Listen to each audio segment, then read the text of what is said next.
அந்த நாகமணியை தேடி போக வேண்டாம்னு சொன்னோம். அவன்தான் எங்களை வற்புறுத்தி கூட்டிக்கிட்டு போனா.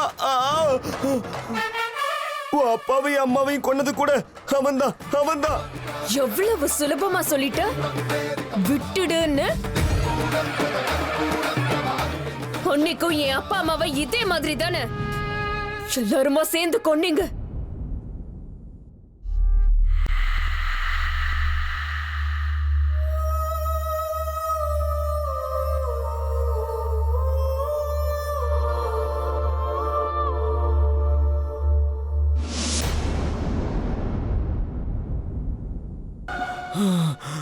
அந்த நாகராணி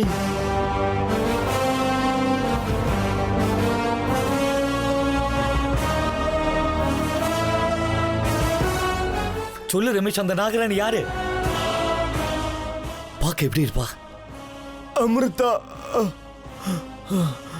அர்ஜுன், அமிர்தா, அர்ஜுன் பார்த்து ஜாக்கிரதை. அமிர்தா, காப்பாத்துங்க. அர்ஜுன் அமிர்தா பத்தி நீ ஒன்னும் கவலைப்படாத, நாங்க பாத்துக்கிறோம். அந்த நாகராணி யாருன்னு சொல்லு.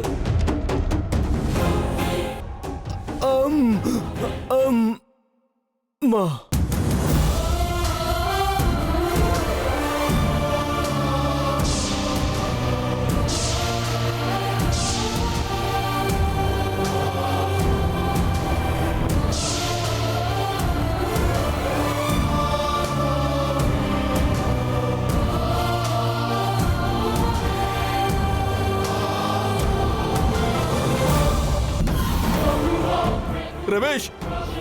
ரமேஷ், ரமேஷ் அண்ணா, நம்ம ரமேஷ்.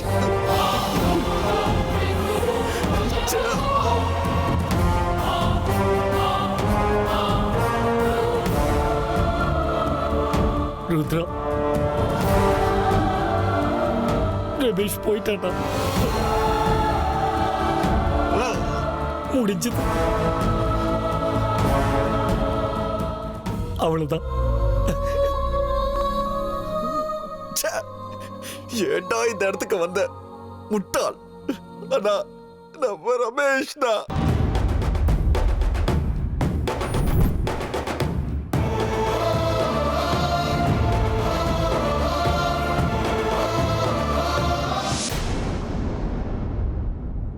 ஓ, வந்துட்டாரு போல இருக்கே.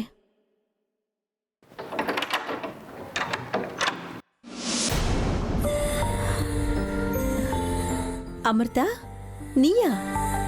என்னமாச்சு, தூக்கம் வரலையா? இல்ல அத்தை, என்னமோ தூக்கம் வர மாட்டேங்குது. அதான் உங்ககிட்ட பேசலான்னு வந்தேன். ரூம்குள்ள வரலாமா? அட பைத்தியமே, ஏன் ரூம்குள்ள வரதுக்கு பர்மிஷன் கேக்குற? வா வா, உள்ள வா வா.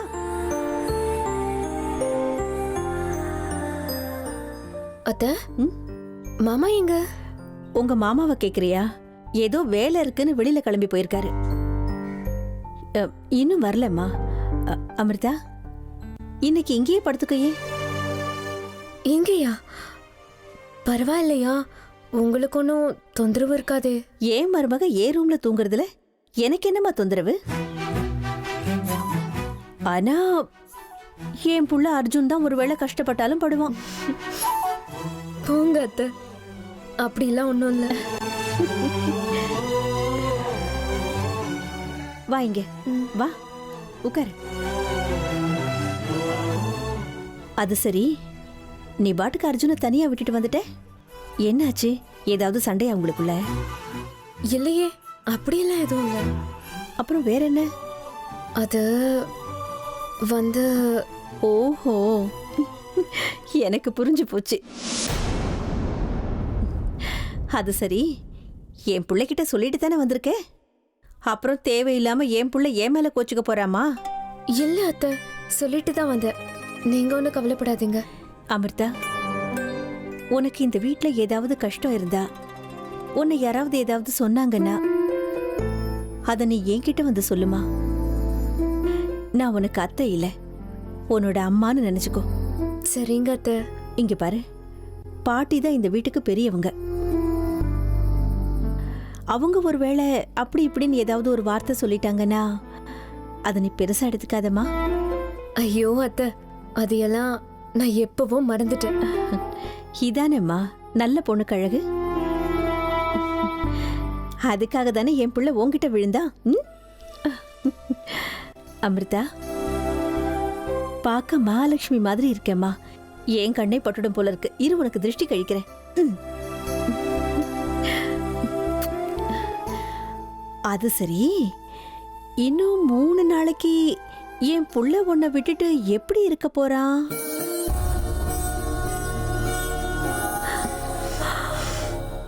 ஐயோ, வெக்கத்தை பாத்தியா? சரி, கதவை தாப்பால் போட்டுட்டு வா, தூங்கலாம்.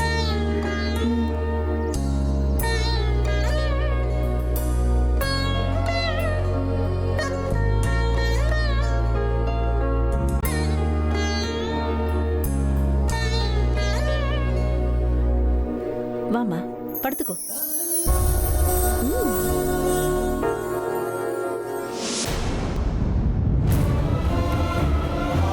கடைசியில அந்த நாகராணி விரிச்ச வனைக்கு நீ பலியாயிட்டியேடா.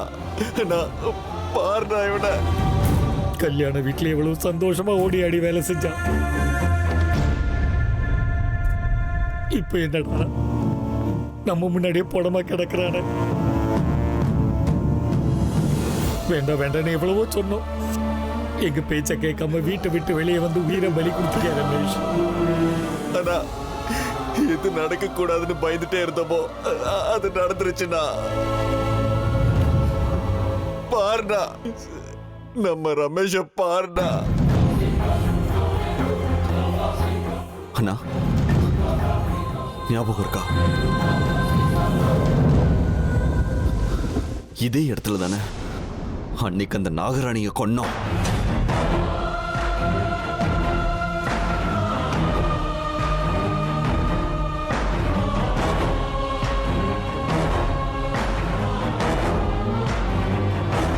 ஆமா ருத்ரா,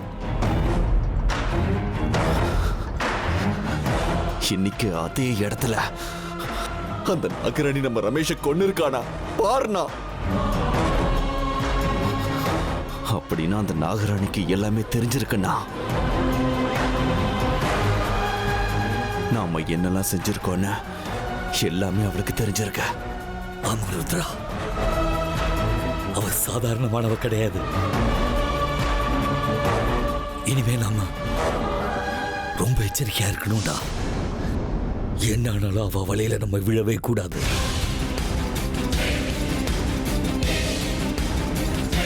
நம்மள மாதிரி வேஷம் போட்டு நம்மளையே கொல்றா அவ. இத பத்தி நாம பாபா கிட்ட பேசிக்கலாம்னா, ஆனா இப்ப ரமேஷுக்கு செய்ய வேண்டிய கடமையை செஞ்சாகணும். வானா, முதல்ல ரமேஷ் இங்கிருந்து எடுத்துட்டு போயிடலாம்.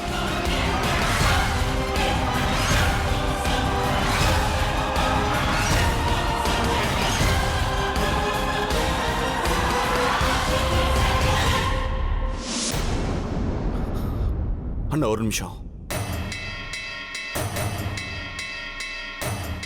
இங்க பாரு. ஏதோ வளையல் விழுந்திருக்க. ஏதோ வளையல் இல்லடா, இது அவ வளையலா தான் இருக்கணும். ஆமாண்ணா, இதை வச்சு அவளை பத்தி கண்டுபிடிக்கிறதுக்கு வாய்ப்பு இருக்க. எதுக்கும் நாம இந்த வளையலை நம்ம கிட்டே வச்சுக்கலாம்.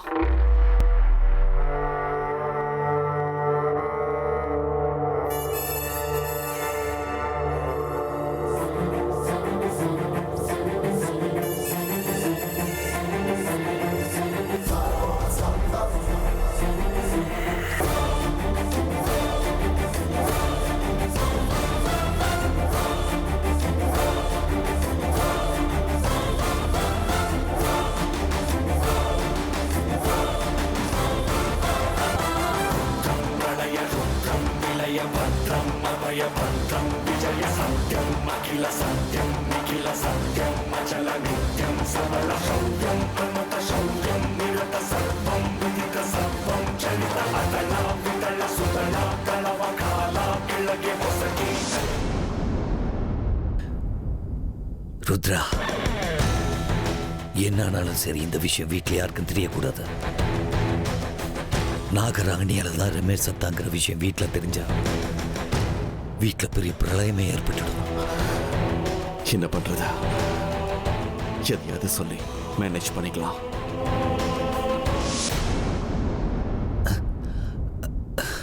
ருத்ரா, இந்த வளையல நான் பார்த்திருக்கேன்.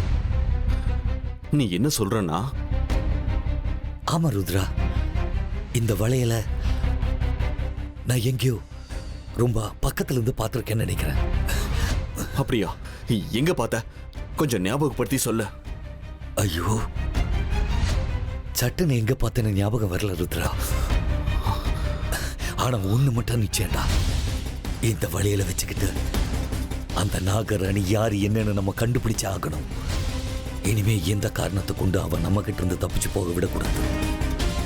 இந்த வளையல வச்சுக்கிட்ட அந்த நாகராணி யாருங்கிறத கண்டுபிடிச்சாகணும். அவளை தடயத்தை விட்டுட்டு போயிருக்கா. இத வச்சு அவ யாருன்னு கண்டுபிடிச்சு நம்ம யாருன்னு அவளுக்கு காட்டணும்டா. நம்ம நண்பர்களை கொன்னவளை சும்மா விடக்கூடாதுடா, சும்மா விடக்கூடாது.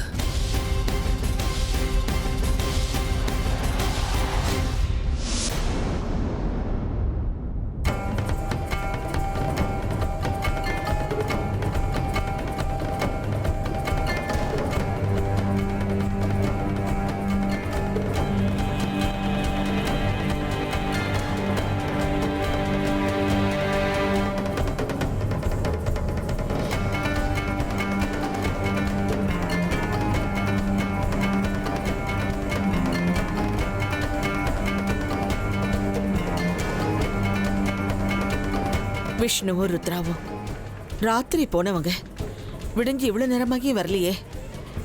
எனக்கு என்னவோ ரொம்ப பயமா இருக்கு. ரெண்டு பேருக்கும் என்ன ஆச்சோ தெரியல. பாட்டி, குட் மார்னிங். என்ன பாட்டி இவ்வளோ டென்ஷனா இருக்கீங்க? நீ வந்தது நல்லதா போச்சுடா. ஓ அப்பாவும் சித்தப்பாவும் நேத்து ராத்திரி கோயில் கிட்ட அவங்க ஃப்ரெண்டோட கார் ரிப்பேர் ஆயிடுச்சுன்னு கூட்டிட்டு வர போனாங்க. ஆனா இன்னும் வீடு வந்து சேரல. போன் பண்ணாலும் எடுக்க மாட்டேங்கிறாங்க. எனக்கு என்னவோ ரொம்ப பயமா இருக்கு அர்ஜுன். நீ உன்னோட போன்ல இருந்து பண்ணி பாக்குறியாப்பா? அம்மாவை தான் சொன்னாங்க. அப்பாவோட ஃபோன் சுவிட்ச் ஆஃப்ல இருக்கான். இருங்க, நான் ட்ரை பண்றேன்.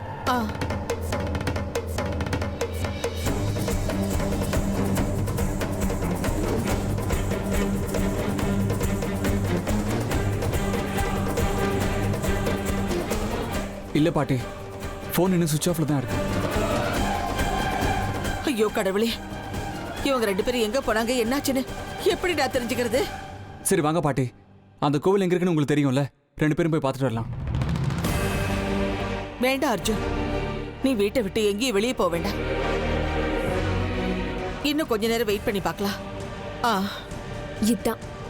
இதைத்தான் நானும் எதிர்பார்த்தேன். பயத்துல இருக்கிற உங்களோட முகங்கள் எனக்கு ஆனந்தத்தை கொடுக்குது. பார்த்துக்கிட்டே இருங்க. இனிமே இந்த வீட்ல இப்படிப்பட்ட பயந்து போன முகங்கள், வார்த்தைகள் திரும்ப திரும்ப தொடர்ந்துகிட்டே இருக்கும். இனிமே காத்திருக்க முடியாது பாட்டி. வாங்க, என்ன நடந்தாலும் நான் பாத்துக்கிறேன் பாட்டி. வாங்க. அம்மா. அப்பா, எங்கப்பா போயிருந்தீங்க? நாங்கெல்லாம் எவ்வளவு பயந்து போயிட்டோம் தெரியுமா? விஷ்ணு, நீயோ ருத்ராவும் நேத்து ராத்திரி போனீங்க. விடிஞ்சி நீ மட்டும் திரும்பி வந்திருக்க. என்னடா, ஏன் முகம்லாம் வாடி போயிருக்கு? அது இருக்கட்டும், உங்க ஃப்ரெண்டை கூட்டிட்டு வரந்தானே ரெண்டு பேரும் போனீங்க. எங்கடா உன் ஃப்ரெண்டு? ஒன்றும் இல்லைம்மா, எனக்கு ரொம்ப டயர்டா இருக்கு. நான் போய் ரெஸ்ட் எடுத்துக்கிறேன். இல்லப்பா, ஒன்னும் இல்லைன்னு உங்க வாய் மட்டும்தான் சொல்லுங்க. ஆனா நடக்கக்கூடாது எதுவும் நடந்திருக்குன்னு உங்க முகத்தை பார்த்தா நல்லா தெரியுது. தயவு செஞ்சு எதையும் மறைக்காதீங்க. என்ன நடந்துச்சுன்னு சொல்லுங்க.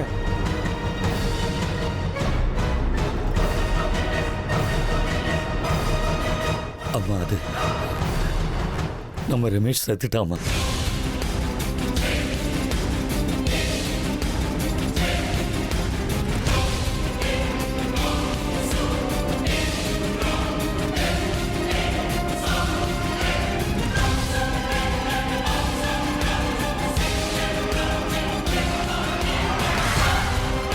விஷ்ணு, நீ ஒண்ணு என்கிட்ட விளையாடல. நேத்து ராத்திரி அவன் கார் ரிப்பேர் ஆயிடுச்சு, போய் அவனை வீட்டுக்கு கூட்டிட்டு வரேன்னு சொல்லிட்டு தானே போனீங்க. இப்ப என்னடான்னா அவன் செத்துட்டான்னு வந்து சொல்றியேடா.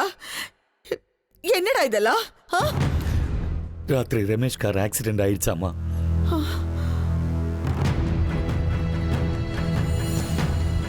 விஷயம் தெரிஞ்சா நீங்க ரொம்ப பயந்துருவீங்கன்னு தான் கார் ரிப்பேர் ஆயிடுச்சுன்னு சொல்லி ரமேஷை பார்க்க போயிருந்தோம். ஆனா நாங்க போறதுக்குள்ள ரமேஷ் நம்மளை எல்லாம் விட்டு போயிட்டாமா.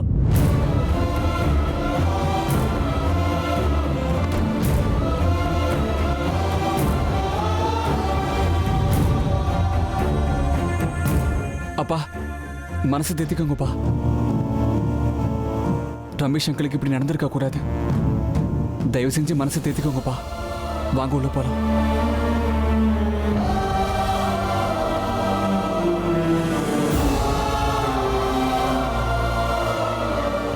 இது வெறும் ஆரம்பம் தாண்டா. போக போக என்னோட விஸ்வரூபத்தை பார்க்க தயாரா இருங்க.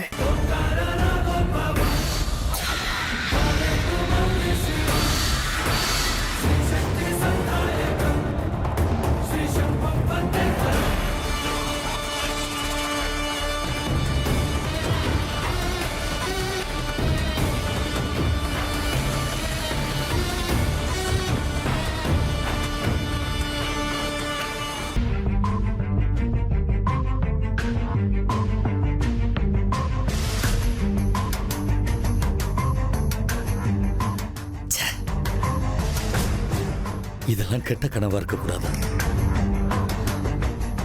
அநியாயமா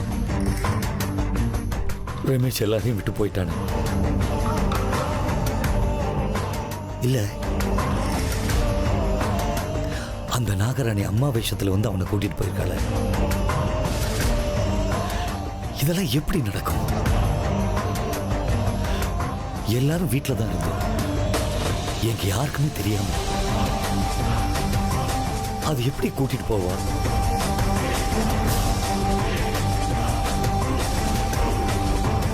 இல்ல, இனிமே நான் ரொம்ப எச்சரிக்கையா இருக்கணும். நாகராணி எந்த உருவத்திலையும் வரலாம்.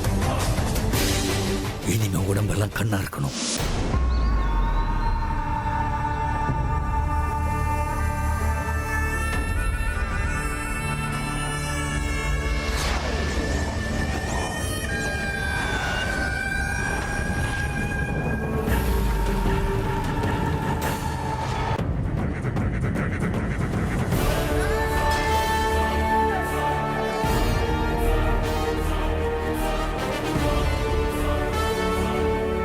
மாமா, அமிர்தா நீயாம்மா? வா.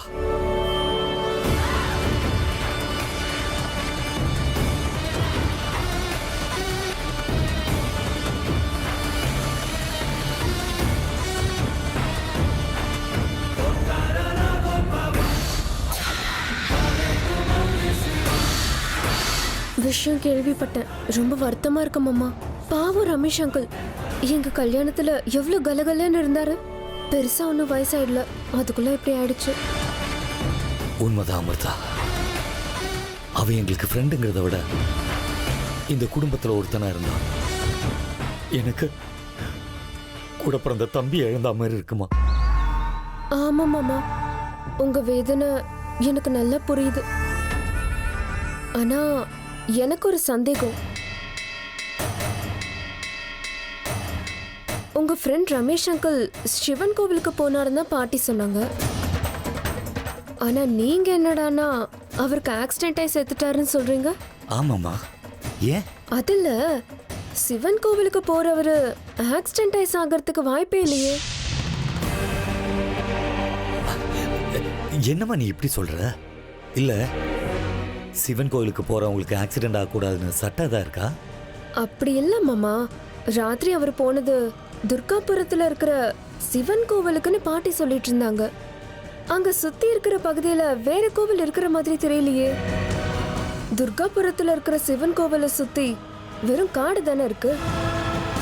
அங்க ராத்திரி நேரத்துல வேற எந்த விதமான வண்டியும் போகாது. அப்படி இருக்கும்போது அவர் போன கார் எப்படி ஆக்சிடென்ட் ஆக முடியும்?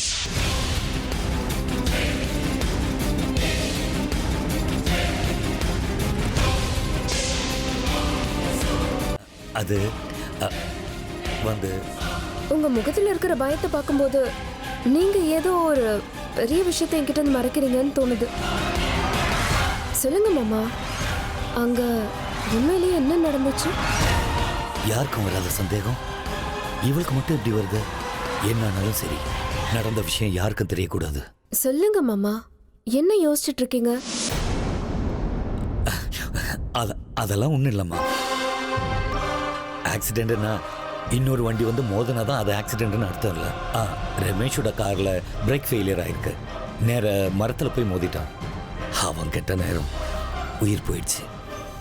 ஓ அப்படியா?